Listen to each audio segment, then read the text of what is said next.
देखो हमने आप लोगों को बताया प्रतिबिंब के बारे में कि प्रतिबिंब क्या होता है, प्रतिबिंब कितने प्रकार के होते हैं, वास्तविक प्रतिबिंब क्या होता है, आभासी प्रतिबिंब क्या होता है।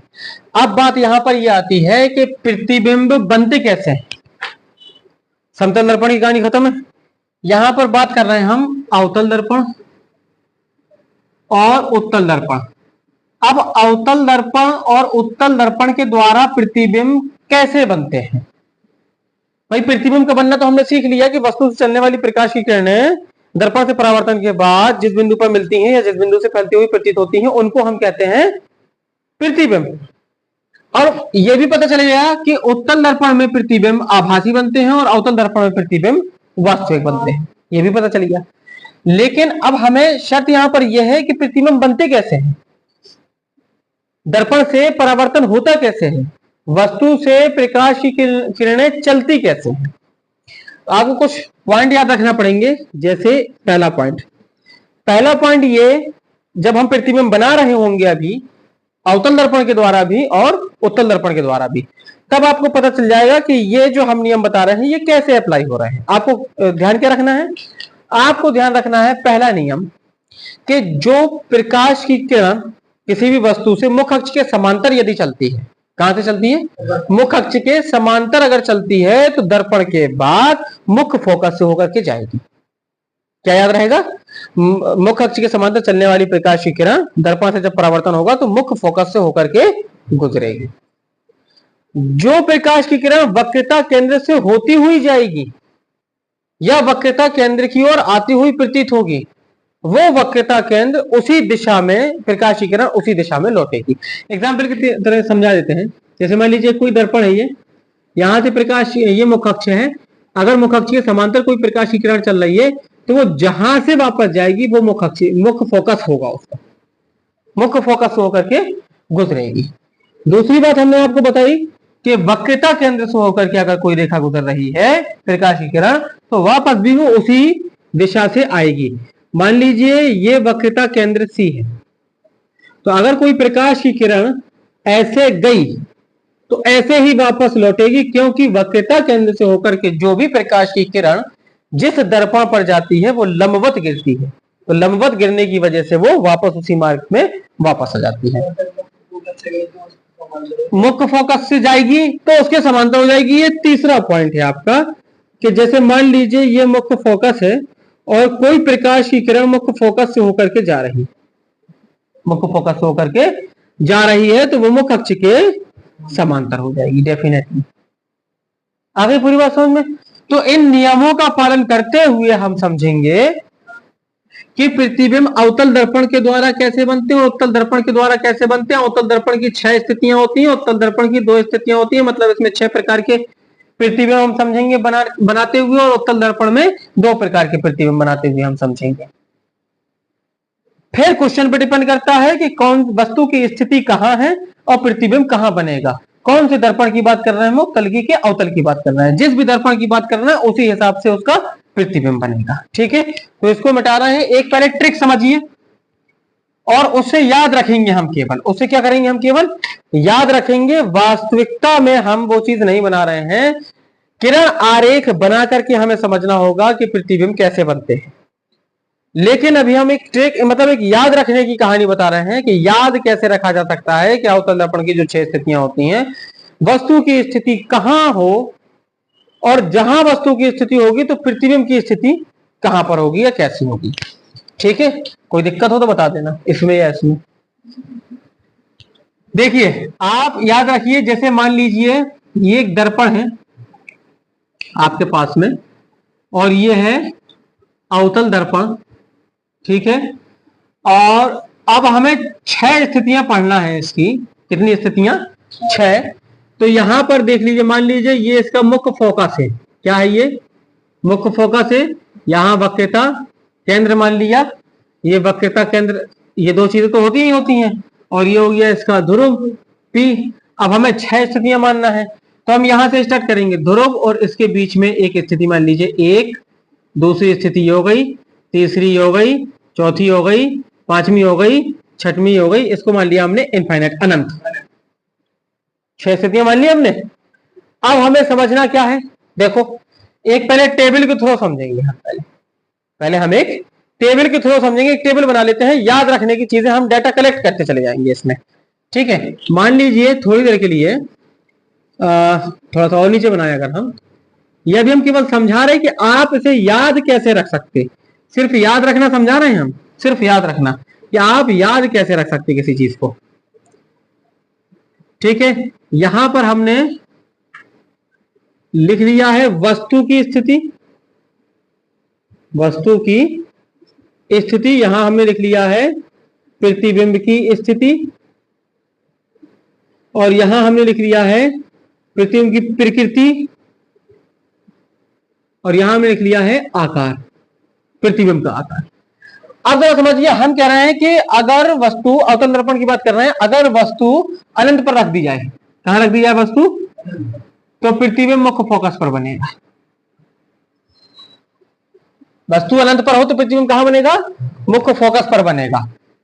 यानी इसे हमने अनंत पर रखा तो ये प्रतिबिंब की स्थिति मुख्य फोकस पर आएगी।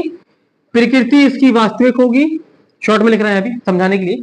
प्रकृति कैसी होगी, वास्तविक होगी। आकार बिंदु आकार का होगा, बिल्कुल बिंदु आकार का होगा।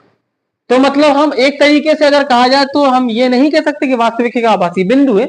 अब बिंदु तो पता नहीं है कि सीधा है कि उल्टा है, लेकिन फिर भी वास्तविक प्रकृति ही मानी जाती है। अब है ट्रिक।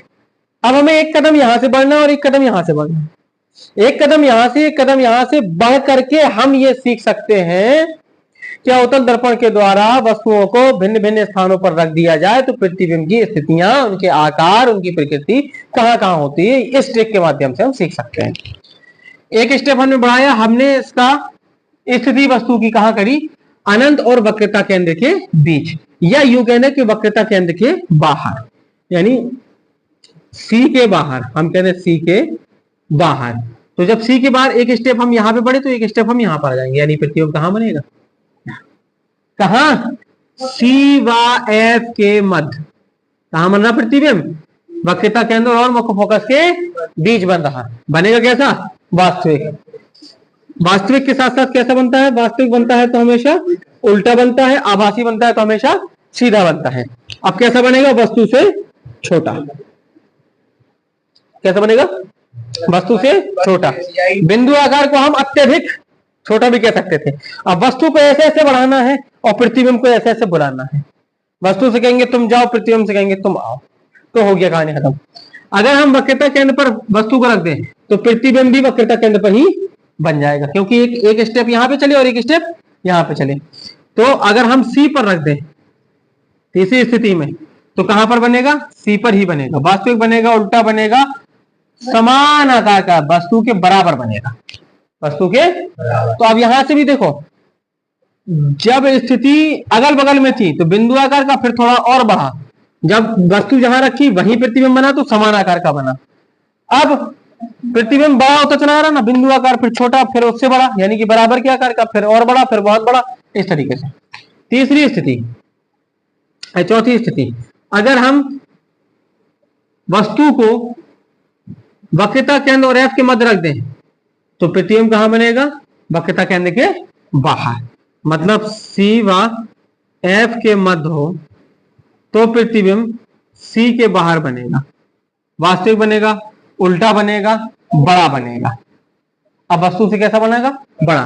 फिर हमने मुख्य फोकस पर रख दिया तो अनंत पर बन गया, यानी अगर हमने एफ पर रखा तो प्रतिबिंब कहां बना, अनंत पर बना, वास्तविक बनेगा, उल्टा बनेगा, बहुत बड़ा, बहुत बड़ा। अब अगर हमने छठवीं स्थिति यहां पर रखा, प्रतिबिंब कहां पर रखा, मुख्य फोकस और ध्रुव के बीच में, तो प्रतिबिंब आभासी हो गया, क्योंकि वो दूसरे पक्ष में चला गया। तो यहां पर अगर हम कहें कि एफ व पी के मध्य अगर हम रखेंगे तो प्रतिबिंब कहां बनेगा, दर्पण के पीछे। इसे दर्पण के पीछे का हिस्सा कहा जाता है, दर्पण के पीछे। दर्पण के पीछे बनेगा तो कैसा होगा, फिर वो आभासी होगा, और आभासी होगा तो कैसा होगा, सीधा होगा, वस्तु से बड़ा बनेगा। आभासी होगा, सीधा होगा, और वस्तु से बड़ा बनेगा। इस कंडीशन में बड़ा बनता है, दूसरी कंडीशन में छोटा बनता है। ठीक है, आगे बात समझ में। तो आभासी, सीधा और बड़ा बनेगा। तो ऐसी है 6 कंडीशन। अब अगर हम किरण आरेख के द्वारा समझें कि वास्तव में ये प्रतिबिंब बनते कैसे हैं, हमें पता तो चले कि कैसे बनते हैं। जैसे मान लीजिए अभी एक एग्जाम्पल लेते हैं, जैसे पहली स्थिति है, पहली स्थिति में उसने क्या कहा, ये अवतल दर्पण है, ठीक है, यहां हमने अनंत माना, ये वक्रता केंद्र है, यहां पे कहीं मुख्य फोकस होगा, यहां कहीं वक्रता केंद्र होगा, इसे हम F मान लेते हैं, इसे हम C मान लेते हैं। तो मुख्य अक्ष के समांतर चलेंगी, अनंत से आने वाली प्रकाश की किरण सदैव मुख्य अक्ष के समांतर होती है, याद रखिएगा, अनंत से चलने वाली प्रकाश की किरण मुख्य अक्ष के समांतर होती है। प्रतिबिंब हम तब बना पाते हैं जब हमें कम से कम दो किरणें प्राप्त हो। दो किरणें हमें प्राप्त है ना, वस्तु से एक किरण ये आई, मुख्य अक्ष के समांतर चल रही है, तो एक नियम हमने बताया था, वो नियम कहता था कि मुख्य फोकस होकर के गुजरेगी,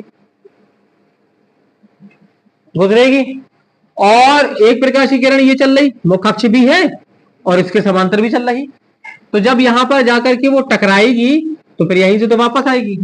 तो अब ये वाली वापसी वाली किरण और ये वाली वापसी वाली किरण, तो वापसी वाली किरणें जहां टकराती हैं, वास्तव में प्रतिबिंब वहीं तो बनता है। परावर्तन के बाद जब किरणें आपस में टकराती हैं तो जिस बिंदु पर टकराती हैं प्रतिबिंब भी तो वहीं बनता है। तो यहां पर ये चली और ये चली तो मिलेगी कहां, इधरी पे, यानी मुख्य फोकस पर।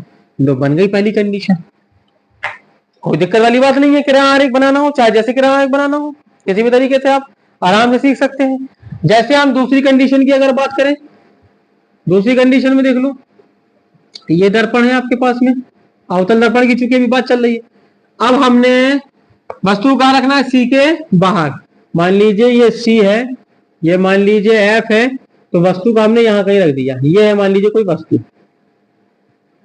ठीक है, हमने इसको ऐसे रखा सीधा, ठीक। अब अपने को ये पता है कि मुख्य अक्ष के समांतर जो प्रकाश की किरण चलेगी वो मुख्य फोकस होकर के गुजरेगी निश्चित तौर पे, ये रहा, और ये मुख्य फोकस होकर के गुजर रही है, ये जा रही और ये आ रही।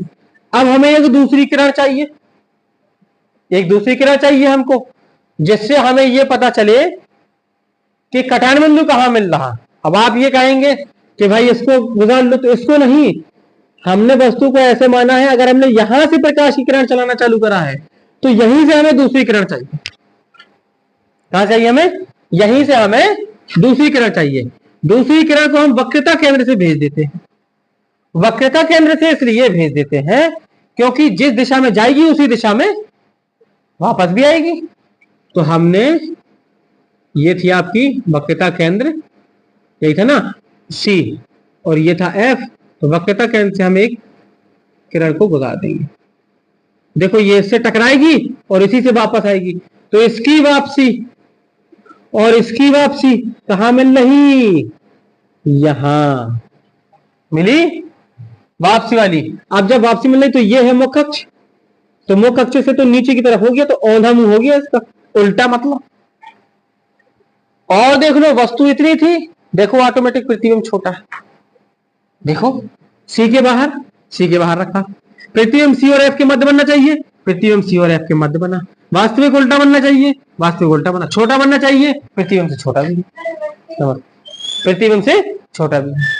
तो इस तरीके से किरण आरेख आप छइयों में से किसी का भी बना सकते हैं। प्रकाश की किरण को ले जाओ, एक वक्रता केंद्र से गुजार दो या कभी मुख्य फोकस से होकर के गुजार दो, जहां जैसी जरूरत पड़े। जैसे अब यहाँ पे हमें नहीं पता चल पा रहा था कि क्या करना है, तो हमने देखा कि वक्रता केंद्र से हम गुजार सकते हैं इसे। क्यों, क्योंकि वक्रता केंद्र से गुजारेंगे तो वापस उसी माध्यम में जाएगी, तो वहां पर कटान बिंदु मिल जाएगा।